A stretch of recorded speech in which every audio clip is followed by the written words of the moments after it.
Well, hello and welcome to CDO Magazine interview series. My name is Clyde Gillard. I'm the go-to-market leader for AI at HPE.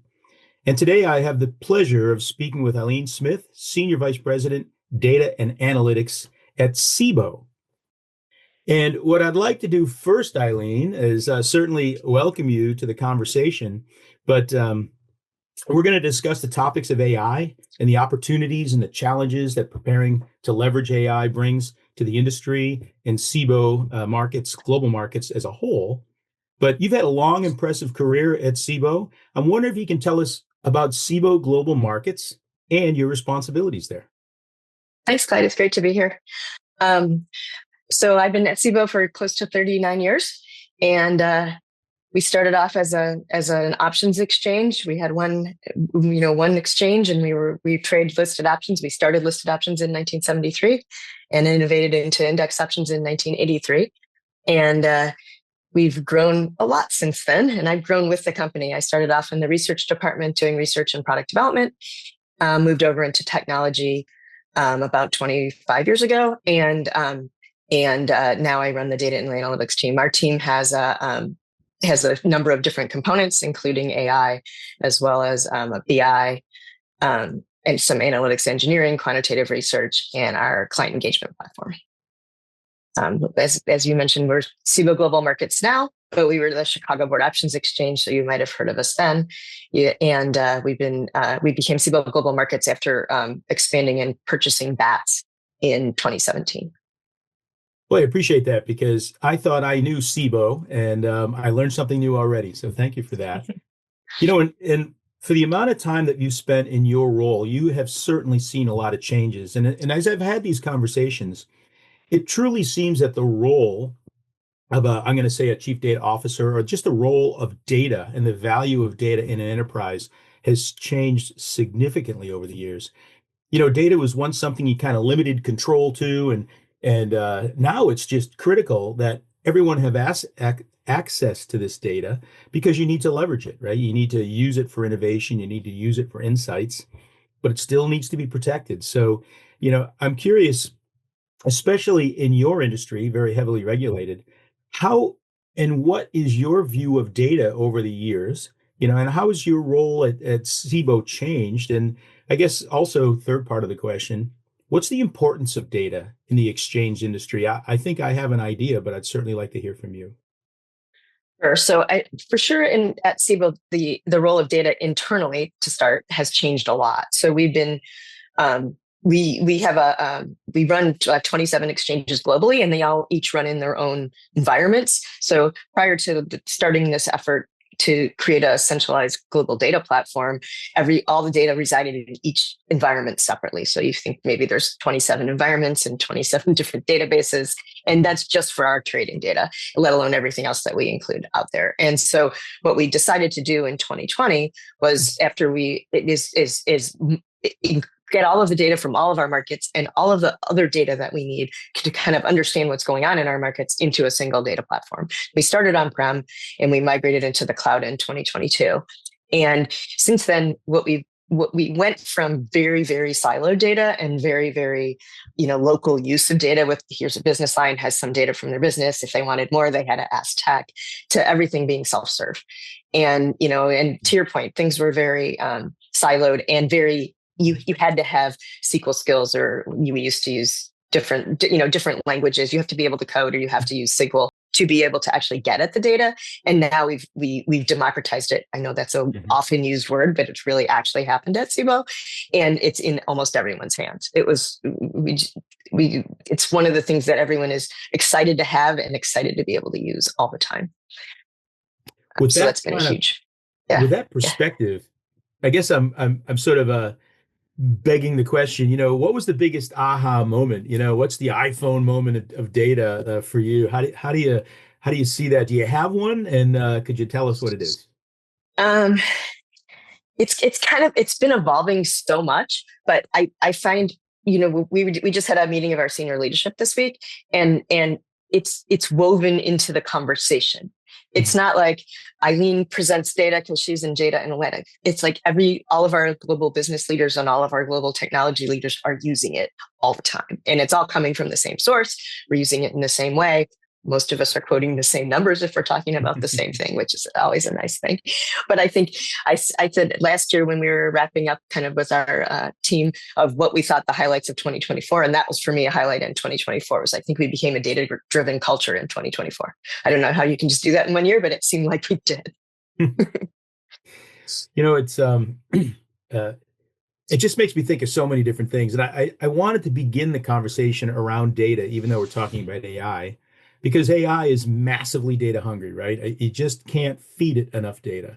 And of course, the old adage, garbage in, garbage out. If you have bad data to put into it, you're going to get bad outputs, right? So that just doesn't work well. And while I imagine some industries, can deal with a little bit of inaccuracies in their business, you cannot, right? There's no almost, there's no pretty close, at Cboe, I imagine incomplete or incorrect data just isn't an option.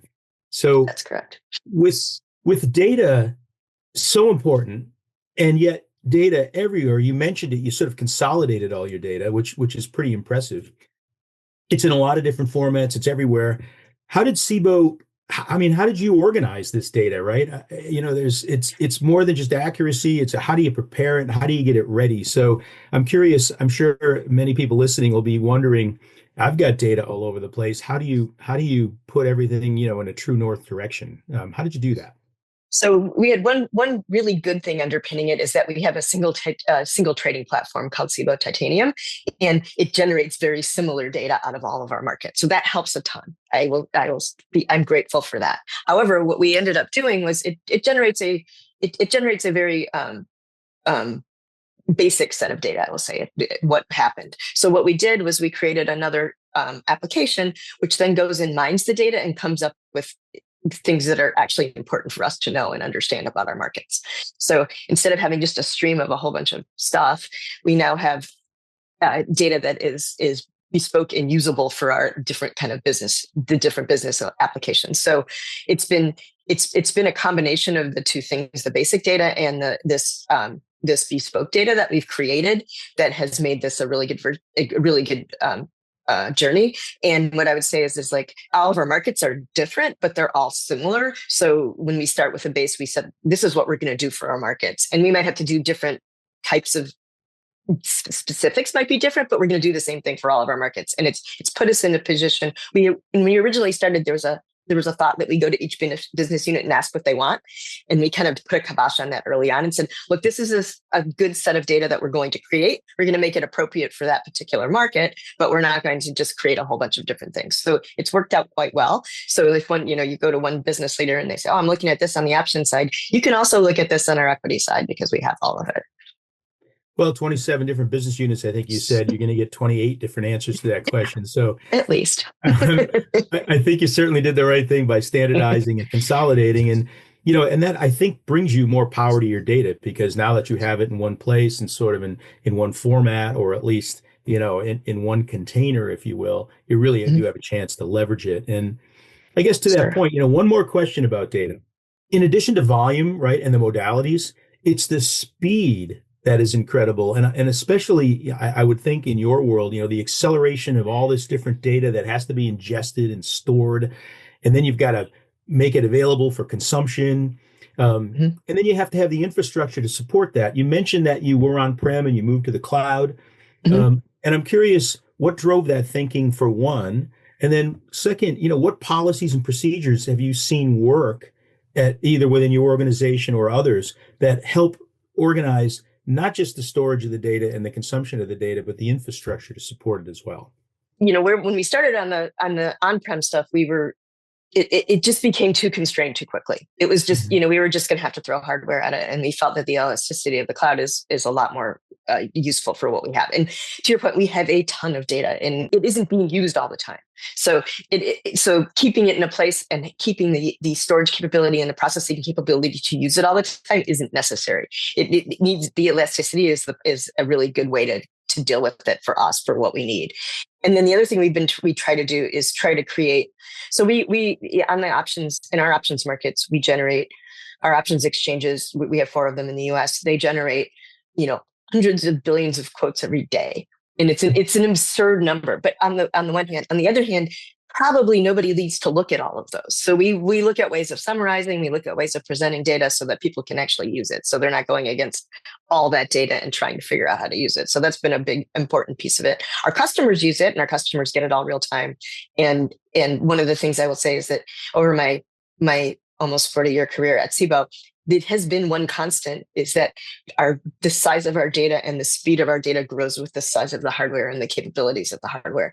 And so every time you think, oh my goodness, that's a lot, it doubles, it triples, it goes 10x, it goes 20x, and it's quite insane. And when we had some of the volatility in our markets in April, I think our data almost doubled from our highs. It was crazy. So it's always a challenge. Yeah, it's what was it, the rule of 18, I think every 18 months you double your data or some crazy number like that. Yeah, it's I crazy. guess it kind of makes me think, was that the biggest data related challenge? Is it the growth of data? Or I guess I'm trying to, earlier I asked about an aha moment in your whole process, and I'm just wondering, the last question about data, is there an aha moment with data? You looked at all this data, you put it in one place and you went, wow, we don't need all that much data, or we use this, we don't use that. Was there a way to sort of triage or prioritize your data? Yeah, I mean, we did some of it from, I've got a lot of experience and a lot of, background on what we've done over the years. And so and other people do as well. So we used a lot of that to say, this is how we view data and this is what we think is important, but it's evolving all the time. So whereas a data source that I thought might be useful, 2 years ago, it might still be useful, but now we have to add things to it, or now we have to add more data. We have to do different kinds of summaries. It's constantly evolving. And so it's fun that way. That's what keeps it interesting, because you always, everyone's like, oh, you built the data platform. Are you done? I'm like, never done. So, which is fun. It's engaging and it's exciting, and the goal is to have better and better data that our business teams can use and hopefully externally we can start monetizing more and more of it. Well, somewhere there's someone listening that goes, "Oh my gosh, they're saying data's fun." I mean, I don't know. That's that sounds kind of You can't do it for 40 years and it not be fun. exactly. Thank you for joining me today. And also, if you like this kind of interview, please visit cdomagazine.tech and look for other insights from these kinds of conversations. So again, thank you so much, and have a Thank great you. day. Pleasure.